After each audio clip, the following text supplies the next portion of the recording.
Oh yeah, look at that. Finally.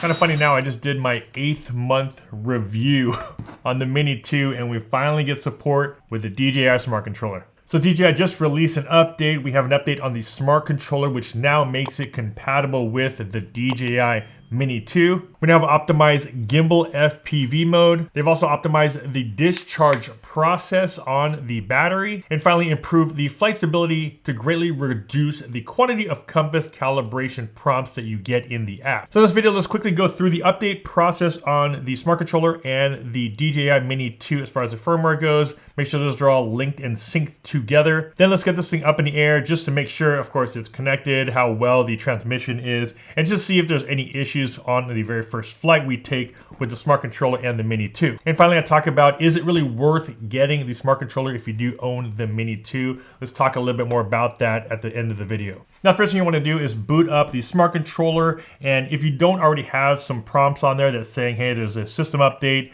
you can go into the system settings, go into the settings icon at the very top, scroll down to the very bottom, and then you'll see a button that says System Update. Now, I've already done this System Update, but you're going to want to do is click on that, and if there is a new version, it'll then say what your current version is, as well as what the updated version is. So if you haven't already done it, go ahead and do that update. But right now, since I already did it, it says I'm on the current version, which is V01.01.0058. That is the Smart Controller version on this one right here. So initially, what I did was I tried to do the aircraft management, and what you're going to do is click on settings again, and in the very first screen you'll see aircraft management. Click on that, and you actually won't normally see the Mini 2 on this screen. You're more likely going to have to add it. So if you don't have it on here, you're going to need to add the device, hit add, and then scroll over to the Mini 2 and add your device.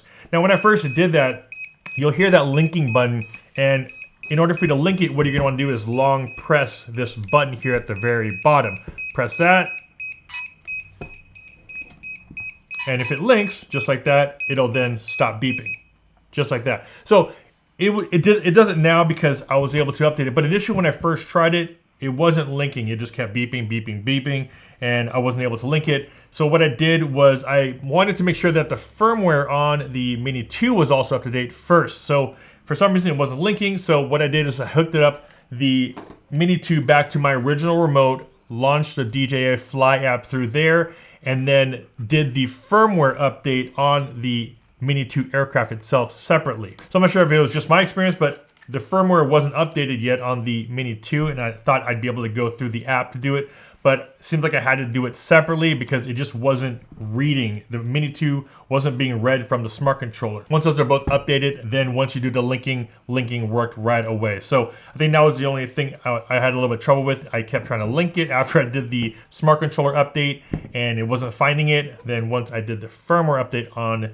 the actual drone itself, then it found it really quick. Now that we're all linked up, let's take this outside just to make sure it all works. I'm able to get a flight up, see if there's anything that comes up on screen, any issues, and just show you guys a little bit of footage flying it with the DJI Smart Controller. All right, so I just took it on its first flight, and I did a screen recording on the Smart Controller, as well as, of course, the video that you're seeing here from the actual Mini 2. Now, while I was flying the Mini 2, I was doing the screen recording at the same time, and the one thing I did notice is that it did seem like it was a little bit hesitant or a little bit, jittery as far as the controls go and the recording. However, the one thing I did notice is that when I turned off screen recording on the Smart Controller, it seemed to be a lot better. So I think it was just giving me a little bit of a hesitation or jitter because I was both recording on the Mini 2 as well as screen recording at the same time. Once I stopped the screen recording, it seemed like it was definitely a lot smoother on the screen itself. And because we do have that new auto-discharge update on the battery, you're gonna wanna update the batteries. So in order for you to do that, pretty simple. Once you're done with one, just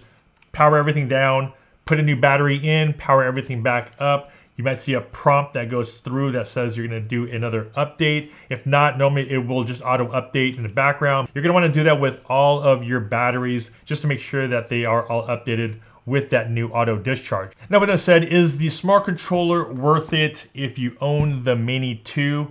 And to be honest, it'd be a stretch to buy the Smart Controller, in my opinion, just for the Mini 2, mainly because the Mini 2 is about, you know, 400, 500 bucks plus the extra batteries.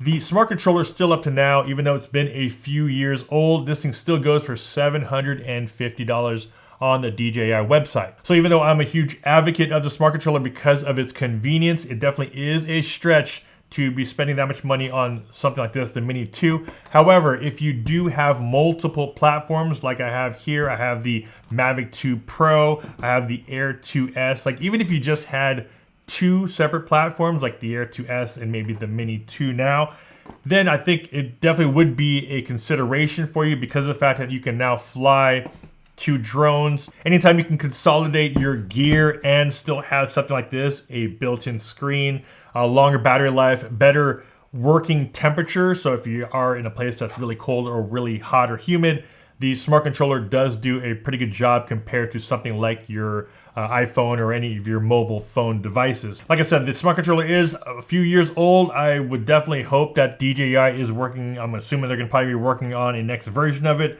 But if you were to fly it with multiple drones, I think this would be awesome just to carry around one remote control. I can now fly the Mavic 2 Pro, the Air 2S, the Air 2, and also now the Mini 2, all because of the OcuSync 2 technology. The Air 2, of course, Air 2S has it OcuSync 3, but it still was backwards compatible to work with the Smart Controller. And there it is, guys, just a quick video showing you guys that it is now compatible with the Mini 2, something that a lot of people are waiting for, especially people that have flown or fly the other ones that already have the Smart Controller. Like I said, if you don't have one, it's definitely a little pricey if you're trying to add just a remote control to your drone, but of course, if you want to do it, not a problem. Definitely is beneficial if you do have multiple platforms to just have this one single remote that can control them all. Of course, links to all these products will be down below in the video description, so make sure you guys check those out. And as always, if you guys got value from this video, a big like would be much appreciated. And also don't forget to subscribe, hit that bell to be notified when I post new videos.